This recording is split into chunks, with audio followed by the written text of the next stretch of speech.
Hi, I'm Mike Roller, and I've invited Collette Horton in this morning.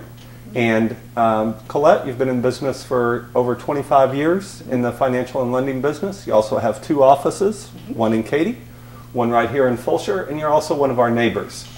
So I've asked Collette today if she wouldn't mind taking a few minutes to educate us on the current markets, financial, interest rates, other points of wisdom that you have. And with that, why don't I just ask you, what's the current state of the economy today? We're better than we were. That's all right. That's a good answer. That's going to be our theme for the day is we're better than we were. If you look at the chart that they're going to post, our GDP, yes, this chart, our GDP has gone up and down, but at the end of 2010, and we're only going to show through the third quarter of 2010 because we don't have the last quarter yet, but compared to 2008 to 2010, we went up. We're expecting that same trend in 2011. It's not going to be a huge move, but we are going to be in a better position at the end of 2011. All right, so an improving economy. Yes, absolutely. Some of the things that are feeding into that, to our GDP increasing, is the quantitative easing package, QE2. Quantitative easing. Why don't you QE2. tell us what that is? Everybody's heard that on the news, and they hear that in the financial markets. The government is going to be printing more money, basically, putting more money into our economy. It's going to weaken our dollar. All right. And why do they do that? Exports. All right. Our GDP right now is about 12%. 12% of the GDP is exports. If they weaken the dollar, then what we produce as a country is more accessible to people in foreign nations. So if they're purchasing our exports, our GDP will go up. That's good for the economy for now. All right, so I understand the government's trying to control the economy, yes, but there's also a lot of volatility in the economy. So how is that impacting the market? The best thing to show volatility in the market that people are the most familiar with is the stock market. So again, if you'll look at the chart that we're going to show you, it's going to show it's right there. The stock market trend over the last year. The important thing is, if you notice how it goes up and down, and these aren't small movements, sometimes they're huge, but at the end of the year, we were in a better position than we were at the beginning of the year. The same thing is true for the interest rates. People really expect interest rates. When they see an interest rate posted in the newspaper, they think that that rate is going to be the rate for the next 3 weeks, and they can lock in at any time they want to. They don't understand that we move as fluidly in interest rates, long-term interest rates, as the stock market does. So if you have a stock, let's say you own some Walmart stock, and you sell it today, and 3 weeks from now, it's worth more money.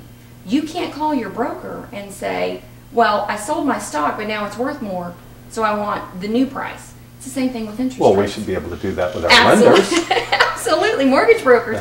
You know, we have a magic wand. Unfortunately, my magic wand was broken the last couple of years, you know, with the mortgage market meltdown. And so now we flow with the stock market. Okay. But I also understand there's a direct relationship between inflation and interest rates. Absolutely. Can you make that exciting for us? Tell us about that. You know, the best way to really get a visual of how interest rates relate to inflation is if you think about the ocean. And if the ocean is your inflation, interest rates are the boat that's set on top. Is that your boat? That's my boat. And there's and if you can put Mike Roller in the boat, yes, then Mike Roller is going to be our investor. And the investor has to be fed. So as the tide comes in or inflation rises, your boat or interest rate have to float on top. All right, so if inflation's 3%, then the interest rates are going to always be higher because the investor, the little Mike Roller in the boat, has to be fed for the economy to work. So always think of your interest rates, they're always going to float on top of inflation. So when you hear inflation on the news, you can expect the next day, if you call your mortgage broker, that interest rates are going to be a little bit higher. Inflation is the arch enemy of long-term interest rates. All right. But there's also the concern right now with high unemployment. Right. So we're all witnessing a slight decrease, but I think the projections have been for quite a while that through 2011 and even into 2012, we'll still have periods of abnormally high unemployments. Absolutely. Certainly in the mid-8s to the 9s. Right. Now, how's that going to impact the markets and interest rates? I'm going to relate that back to the housing market because that's my Right. that's Now, my that's what we're specialty. all interested in. When we're looking at the housing market and we're looking at unemployment, I've talked to clients, you've talked to clients at the end of the year where they want to wait and see what's going to happen with their husband's job, or other people in their company have been laid off. They've gone through 3 rounds of layoffs, and they're concerned about their job. Even if there's really no chance of them losing that position, there's a fear in the marketplace. Everybody wants to wait to see what's going to happen with not only their job, but their neighbor's job and the person across the street's job. Unemployment affects the housing market because right now we have this huge amount of a backlog of buyers that would normally be in the market, but they're waiting to see what's going to happen with unemployment. And that is what we see, Collette, that a lot of the buyers, they're cautious. They may have good jobs, they're working fine, but they're always concerned about the what-ifs. Right. So you're saying that as unemployment comes down, it provides more confidence in the Absolutely. marketplace? And we expect, especially the second half of 2011, people are going to start coming off of that fence because the confidence, while unemployment rates are going to go down, we don't expect them by the end of 2011 to be much lower than 9%. But at the end of 2010, we were at 9.4. If you look at the chart, it's going to show where we were at the beginning of 2010. And just like the stock market, while it's going up and down and up and down and up and down, we ended at a better place than we started. And we expect to do the same thing at the end of 2011 from the beginning. All right, but another major concern out there is foreclosures. So nationally, the housing market's been in chaos. Right. I mean, too many foreclosures, especially, but it's mostly concentrated in just a few states. California, Right. Florida, most people read the Nevada. national, Right. Arizona, the Northeast. So they read the newspapers that say how bad the housing market is, but that tends to be, as I mentioned, concentrated in just a few states. Right. But Houston actually has been actually a good, strong market. If you look, there are a lot of reports out. We are in one of the best markets, and being especially in the west side of Houston, we've been affected by the foreclosures even less. But people ask me about foreclosures all the time because it's national news. It's a hot topic. And what is that, the impact? I believe you were going to mention that they were going to end the moratorium. Can you explain that a little bit? Okay. In 2010, there were all 3 of the major banks put a moratorium on foreclosures. There were lawsuits being filed. Yeah, why did they put the moratorium on?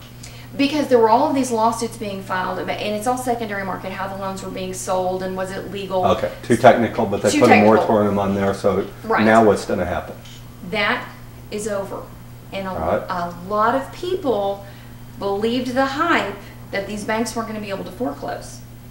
Banks are not ever going to put themselves in a position where they were going to lose.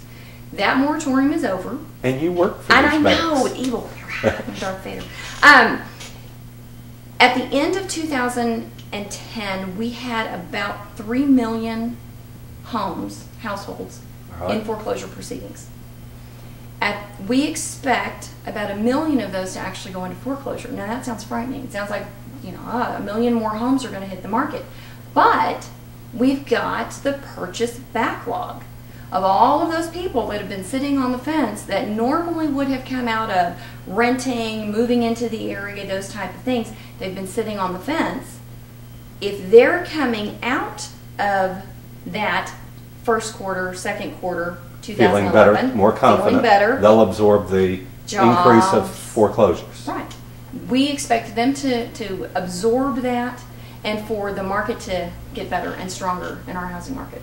All right, so it's a buyer's market, buyer's market, obviously. right. So with a buyer's market, low interest rates, you're predicting will remain relatively steady? Relatively low. Okay. Our predictions But with volatility. Absolutely. All right. Absolutely. When you're talking about interest rates, people get nervous about rates that they're going to be 8%, they're going to be 9% in the next 24 months. It's not going to happen. Our prediction for the end of 2011... and I'm sorry to interrupt you, but I'm very good at that. Go ahead. But you mentioned the Fed now is going to print more money, which is inflationary.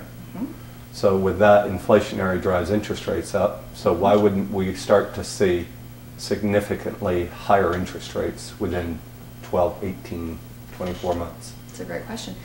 The Fed... Let's see if there's a great answer. There is a great answer. Okay. While the Fed wants inflation, their appetite is 1.5% to 2%. All right, now I have to interrupt you again. I've always thought that the Fed fought inflation. That was one of the things that under Greenspan, Volcker, that their mission was to control inflation, yet you're saying they're now trying to actually cause inflation. Yes, a small amount. Okay. They want this year between 1.5% and 2% inflation.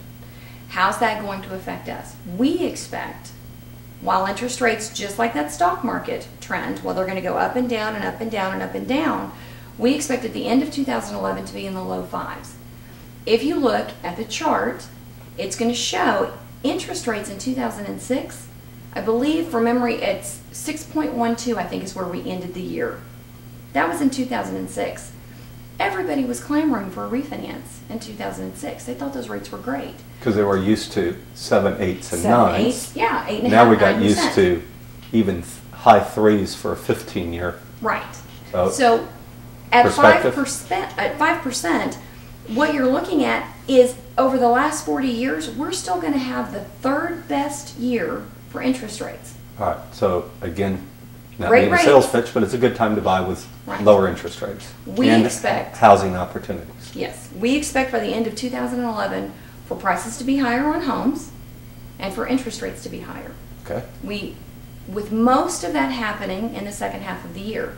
So hitting it hard in the first quarter and second quarter is when you're going to get your lowest rates and your lowest price on homes. So I'm not sure most people understand what the recent government regulations have done controlling the lending industry. How difficult now it is for the average person that could qualify easily.